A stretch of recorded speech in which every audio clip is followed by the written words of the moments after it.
Oke, assalamualaikum warahmatullahi wabarakatuh, Pak Haji. Ya, oke.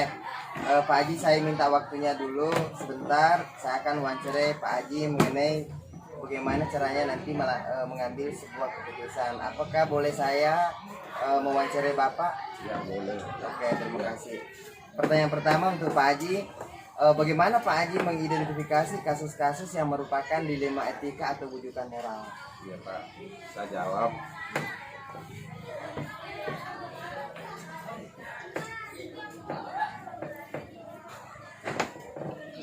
Yang pertama itu, langkah ini menjadi sangat penting karena kita dipaksa berpikir secara jernih. Itu misalnya dengan yang benar-benar terkait moral. Singkatnya, nggak boleh asal dalam menentukan keputusan alias sembrono. Kemudian ketika menjalankan keputusan di sekolah, Bapak, terutama untuk kasus di mana ada dua kepentingan yang sama benar atau sama-sama mengandung nilai kebajikan, bagaimana caranya itu?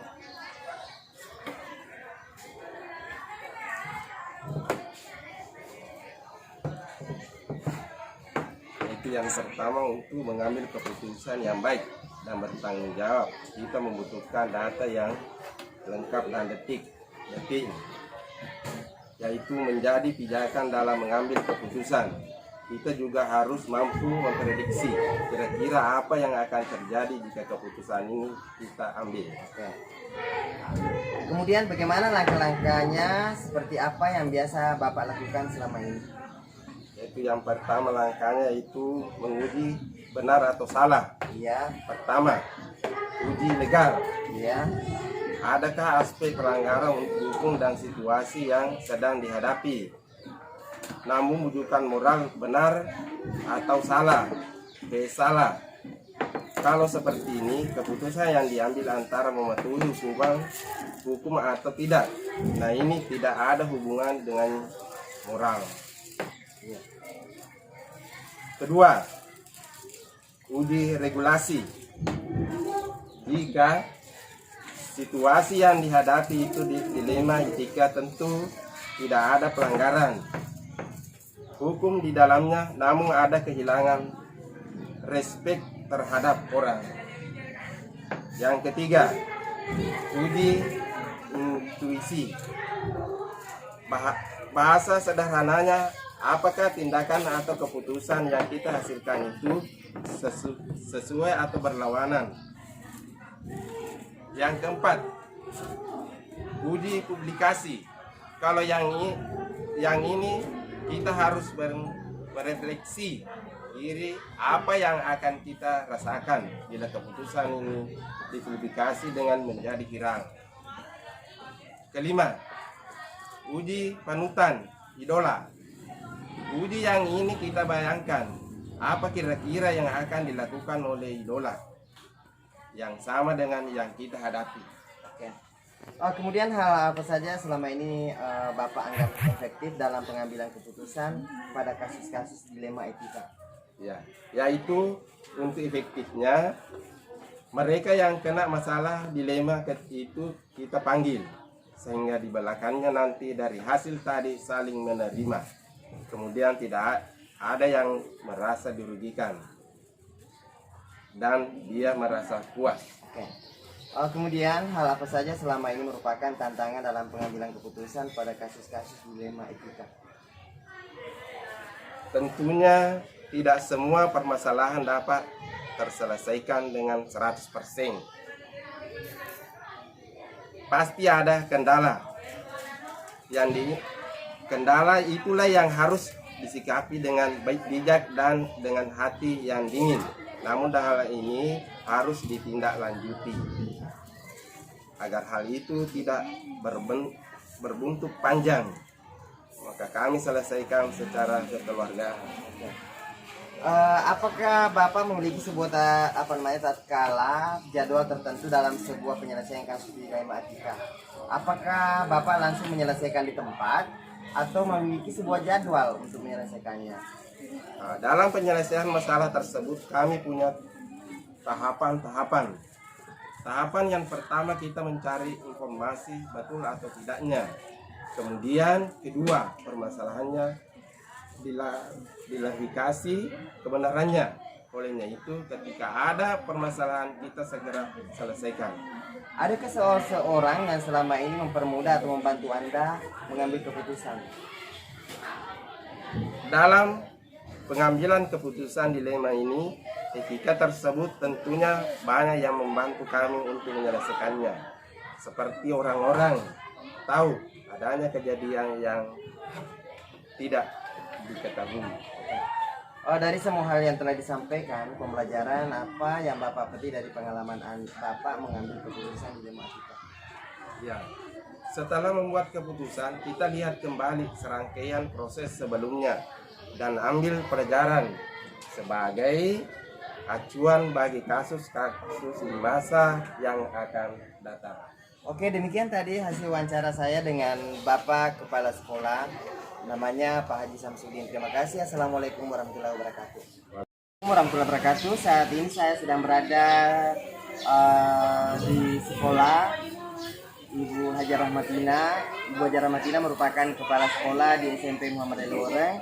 Kali ini saya akan mewawancarai Ibu Hajar Rahmatina bagaimana caranya mengambil keputusan. Mohon maaf Ibu Haji, saya ambil waktunya sebentar untuk wawancara. Apakah boleh? Boleh. Ya, terima kasih. Lanjut saja Ibu Haji, bagaimana Ibu Haji dapat mengidentifikasi kasus-kasus yang merupakan dilema etika atau bujukan moral? Setiap ada permasalahan di sekolah ini, kami identifikasikan baik permasalahan guru, murid atau siswa dan pegawai. Segera kami selesaikan. Oh iya. Kemudian selama ini bagaimana Ibu menjalankan mengambil keputusan di sekolah Ibu, terutama untuk kasus di mana ada dua kepentingan yang sama-sama benar atau sama-sama mengandung nilai kebaikan? Kami dalam penyelesaian suatu masalah, kami hadirkan yang bersangkutan, kemudian kami tanya kebenarannya bagaimana, apakah permasalahan tersebut mana yang didahulukan, mana yang terbaik, itulah yang kami lakukan. Terus Ibu Haji, bagaimana langkah-langkah atau prosedur seperti apa yang biasa Ibu lakukan selama ini? Yang pertama kita mengidentifikasi permasalahannya, kemudian yang bersangkutan dihadirkan. Kemudian kita tanya satu persatu permasalahannya bagaimana. Kemudian bisa diterima, akhirnya kita bisa selesaikan tanpa adanya irita. Kemudian hal apa saja selama ini Ibu anggap efektif dalam pengambilan keputusan pada kasus dilema etika? Nah, untuk efektifnya mereka yang kena masalah atau dilema etika kita panggil. Kemudian diharapkannya nanti dari hasil tadi kita saling menerima. Kemudian ada yang hal apa saja selama ini merupakan tantangan dalam pengambilan keputusan pada kasus dilema etika? Tentunya tidak semua permasalahan dapat diselesaikan dengan misalnya 100%.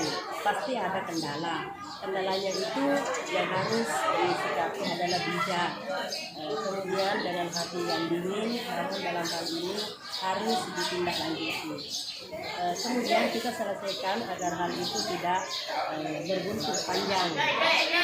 Jika dipanggil maka langkah berikutnya mendapatkan banyak. Kami selesaikan secara kekeluargaan.